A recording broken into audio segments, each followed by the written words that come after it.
God comes from Adam in the day of the Lord. Isaiah 63, verse 1. Who is this coming from Adam with soiled garments from Basra?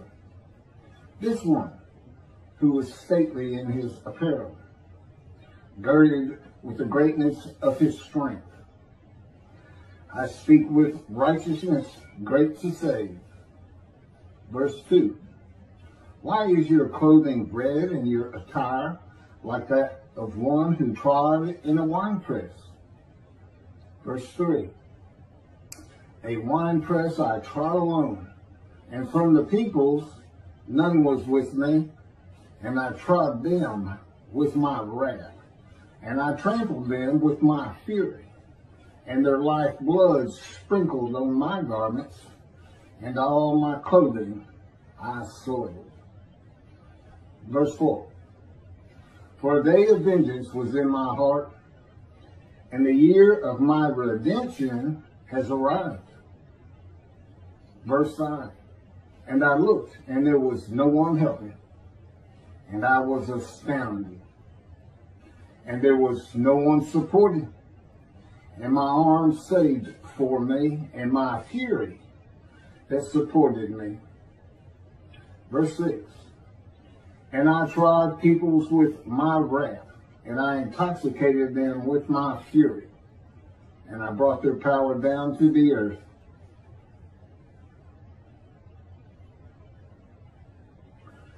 Verse 4 would be the awesome, fearful day of the Lord of Malachi, chapter 3, verse 23. Verses 5 and 6 are if the people of God, the Jewish people, refuse to heed his prophet, and the purpose of Elijah does not prosper, and God comes with utter destruction to the land.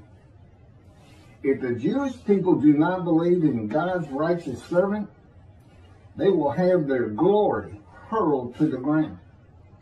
The glory that comes with the return of God to his temple on his holy Mount Zion. When God says, I trample peoples in my anger, he does not do it in his power. He raises up armies against Israel.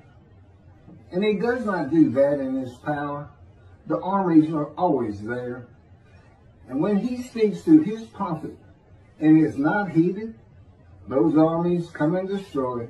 They always have. God uses himself in the first person of the scripture often.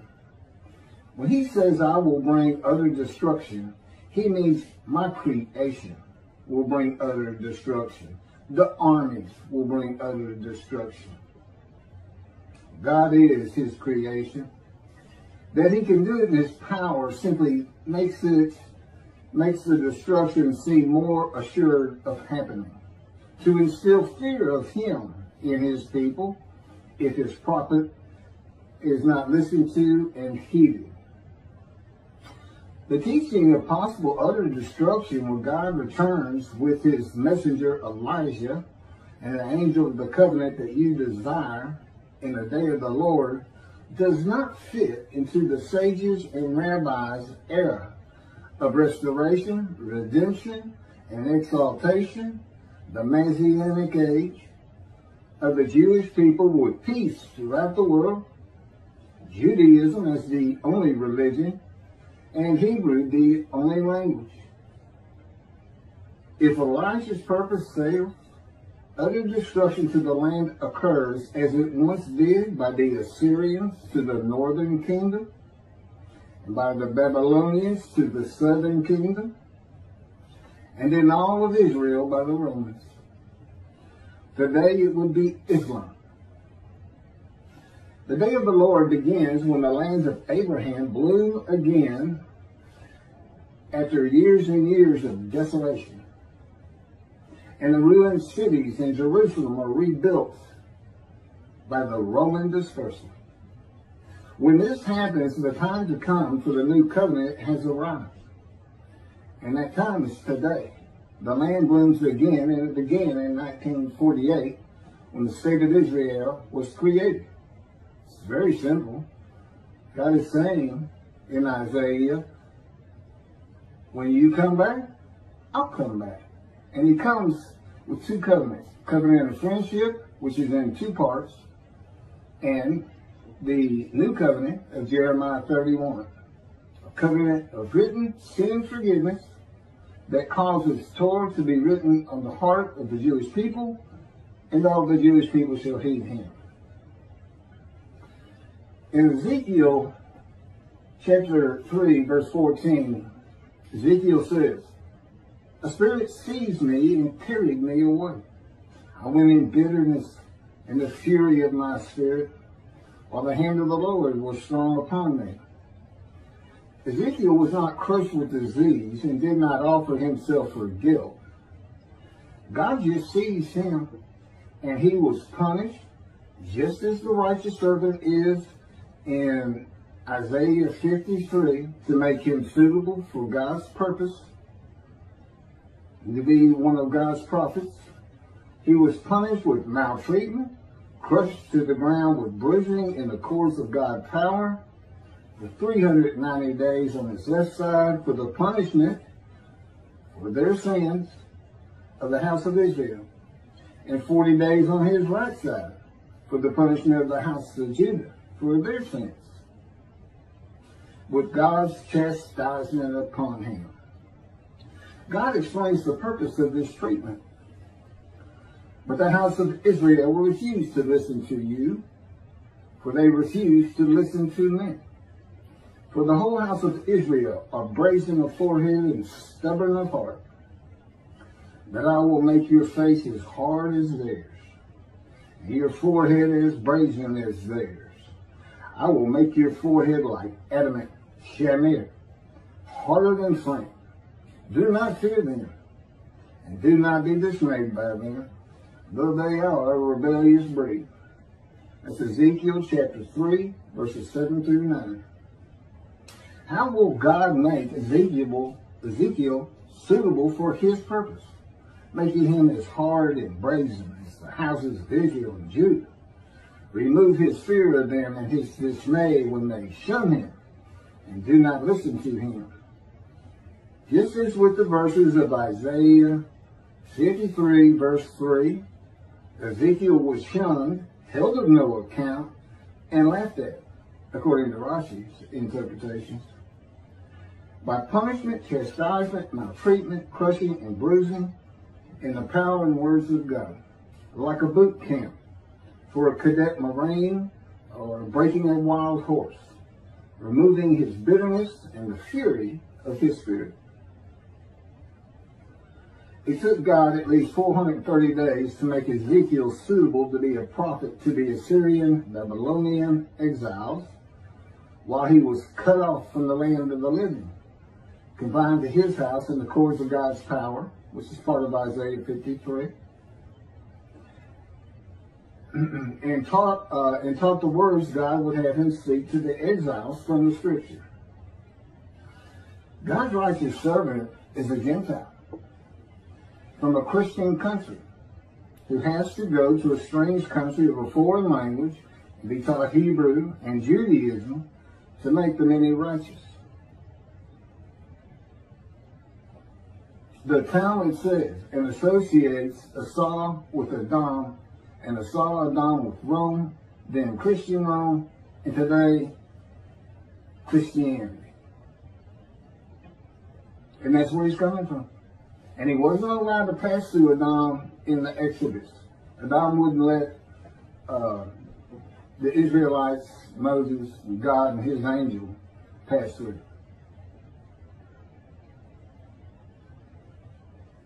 God will be in this Christian country for a long time, making his righteous servant suitable for his purpose with punishment, chastisement, maltreatment, crushing, and bruising. A purpose that might prosper. Ramban was correct in chapter 12, paragraph 2 of the laws concerning King Moshiach as to the arrival of the anointed one before or after Elijah, when he says, all these and similar matters cannot be clearly known by man until they occur, for they are undefined in the words of the prophets. It is the arrival of God's righteous servant that Judaism should have been concerned with all along, and in particular, his role as Elijah, who doesn't have a description, but he's in Malachi 3, and he has the same purpose. He's not the man described as Elijah of the Bible, but his purpose is the same. Make the many righteous, bring the Jewish families back together, one to the other, being mindful of the teachings God gave Moses, of his laws and commandments for all of Israel. And that follows with Elijah,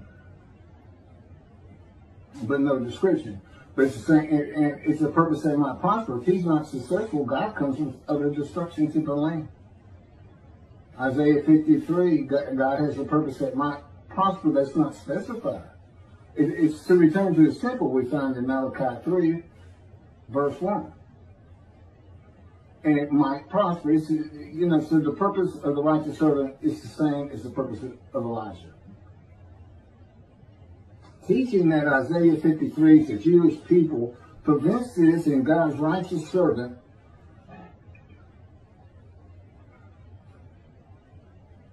and in particular in his role as Elijah.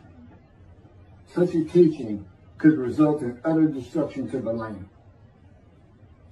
If Elijah is not recognized by description and is not believed, he cannot recounsel the Jewish families one to the other through practicing Judaism, clearing the way for the Lord. Elijah's purpose will not prosper. When the Lord comes, it will be with utter destruction to the land of Israel. There's approximately 7 million Israeli Jews today. A bell should chime. Never forget when you hear those kind of numbers. And this is God's words. But it's not part of the Messianic era. Rambam says Moshiach will compel all of Israel to walk in the way of the Torah, perfect the entire world, motivating all the nations to serve God together. There will be neither famine nor war, neither envy nor competition. The entire world will be solely to know God. And the Jews will, therefore, be great sages and know the hidden matters with an understanding of their Creator to the full extent of human potential.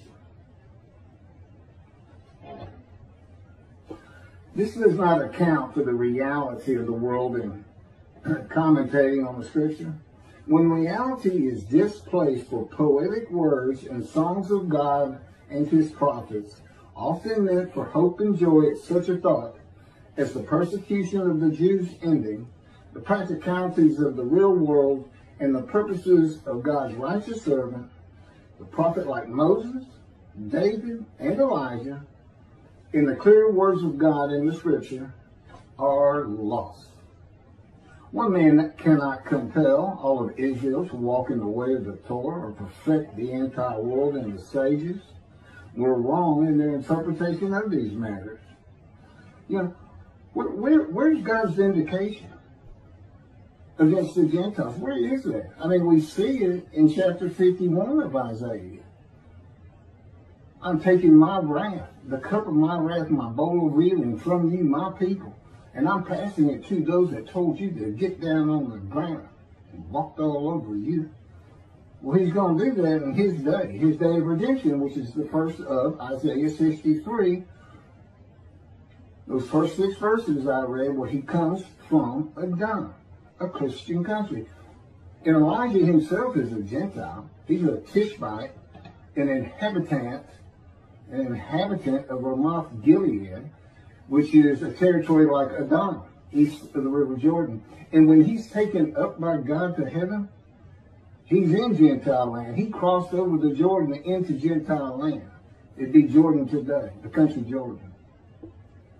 And he returns as a Gentile. And God's coming from a Christian country. And of the peoples, none are with him, is in those first 6 verses. That's the Jewish people. There's no Jews coming with him. And he's coming from a Christian country. He's coming with a new covenant to be delivered by his messenger Elijah or Moses, a prophet like Moses, who gave the Jewish people the first covenant. Moses, God had to have a guy. In the day of the Lord, a new covenant is coming. It's an amendment to that first one. He's got to have another Moses. It's also simple.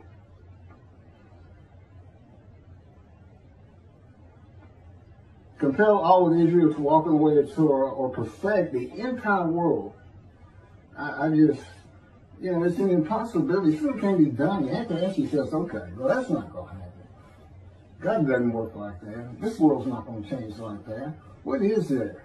Well, you have to read these covenants of friendship. And quite frankly, do the Jewish people want the entire world to be a Jew? Do you want 2 billion Christians and 2 billion Muslims converting to Judaism? I mean, right there you're looking at somewhat like 4 billion to 4 on voting matters at synagogue. And in the words of Rambam, one should not entertain the notion that the King Moshiach must work miracles and wonders and bring about new phenomena within the world, resurrect the dead, or perform other similar deeds. This is definitely not true. Compelling all of Israel to walk in the way of the Torah would be phenomena, miracle, and wonder. Perfecting the world would be beyond that. He says this is going to happen, but it can't happen this way. It can't happen by miracles. Where would we go? You see, in his world that's possible. That's why the rabbis today who are stuck in antiquity, in the dark ages, and they just go with whatever the interpretations were back then. Well, back then, Rambam could have a point. His world was small enough and knowledge was small enough that this made sense. But not today. Not today. There's billions of people on this planet. But that's what the rabbis teach today. As Rambam said in the laws concerning King Moshiach, chapter 12, paragraph 4, if a king will arise from the house of David, who delves deeply into the study of the Torah, and, like David his ancestor, observes its mitzvahs as prescribed by the written law and the oral law, if he will compel all of Israel to walk in the way of the Torah and repair the breaches in its observance, and if he will fight the wars of God, we may, with assurance, consider him Moshiach. If he succeeds in the above, builds the Mikdash, the temple, on its site and gathers in the dispersed remnant of Israel, he is definitely the Moshiach. He will then perfect the entire world, motivating all the nations to serve God together. And it is written, Zephaniah 3:9, I will make the people's pure speech, so that they will all call upon the name of God and serve him with one purpose. The problem is this. Rambam interpreted that, and how he did that, I don't know, as being all the peoples of the earth. Well, it's not. Go read the verse before it. Talk about cherry picking because he wanted to say a particular thing. No, it's the Jewish people. And they do. I mean, we're talking about the land of Israel. Well, when they created Israel in 48, they adopted Hebrew and Arabic as their language. They speak a pure language. This is a true statement from Zephaniah. It's a true prophecy. But the world, and from the world speaking Hebrew, you get the world believing the Jews are right about God. You get the world exalting and converting to Judaism. It's just wrong. It's not so much that he was wrong in his time. It's just, it doesn't work now. I mean, it was wrong. But there's an understandability to it. Today, there's not. Anybody that reads and thinks the entire world's going to speak Hebrew is just, they need to step outside the box for a little bit. The last paragraph by Rambam is a good example of misreading a verse of scripture and then giving it a meaning never intended, and it becomes common and infallible belief among the rabbis and then those they teach. And it is an example of poetic words and songs of God and his prophets, often meant for hope and joy at such a thought as the persecution of the Jews ending, being construed as something they are not, and applied to the reality of the world.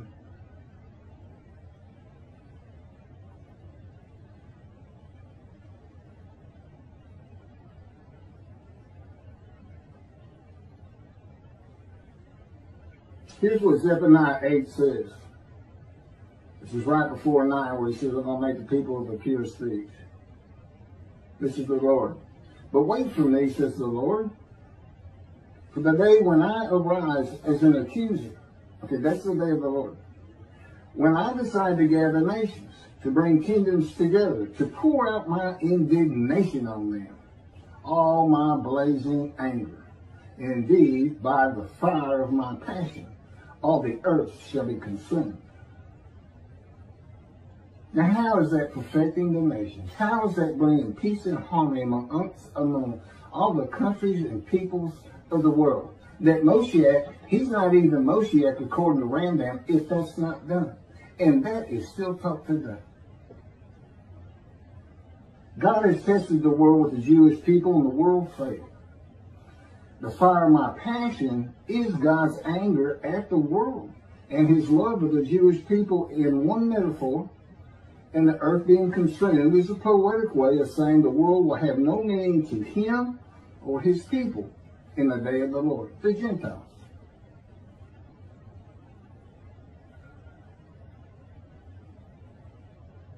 The world simply will never invoke the Lord as Hashem and serve the God of Israel in one accord.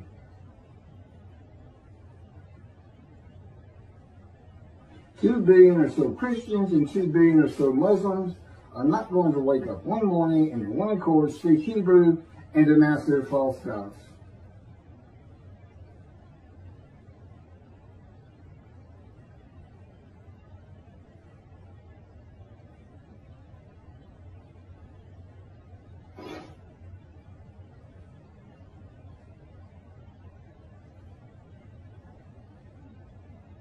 Okay, and then there's the covenant of friendship, and it's in 2 parts. It's in Ezekiel 34. I'm getting to it slowly but surely. It's very long, and it really has a lot to do with the land blooming again. And so he came in early to prepare the righteous servant to be suitable for his purpose. And at the same time, the land's blooming again. Israel has returned, if you read all the different verses in it. And that's Ezekiel 34, verses 23 through 31. And then in chapter 37, you have the rest of the friendship covenant, which is also very interesting, and includes placing his sanctuary back amongst his people. So he knows it's not there. And he knew it when he had this written in the Hebrew Bible. That's chapter 37, verse 24 through 28 of Ezekiel.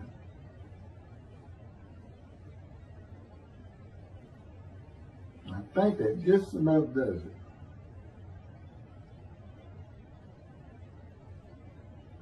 One last thing. The day of the Lord is to complete and fulfill the remaining prophecies of the Hebrew Bible, deliver 2 specific covenants, build the 3rd temple, and God will have his vengeance for vindication against the enemies of the Jewish people. The Jewish people will never be overthrown and uprooted again, will no longer bear the taunts of nations, and will rest secure in a time of peace. All prophecies fulfilled by one man, who is God's representation, who brings before the Jewish people, by his actions and words, the will of God in the day of the Lord. As Moses did in the Exodus to the promised land. He is God's righteous servant, his messenger of the new covenant, and recounselor of Jewish families, Elijah. He is the anointed one, the shepherd God calls my servant David, and his veritable mouthpiece on earth, and writer of his words, the prophet like Moses. That's what they say about Moses, that he spoke to God face to face, and his one friend to another friend. And I'm going to talk about that on another video. Thank you very much.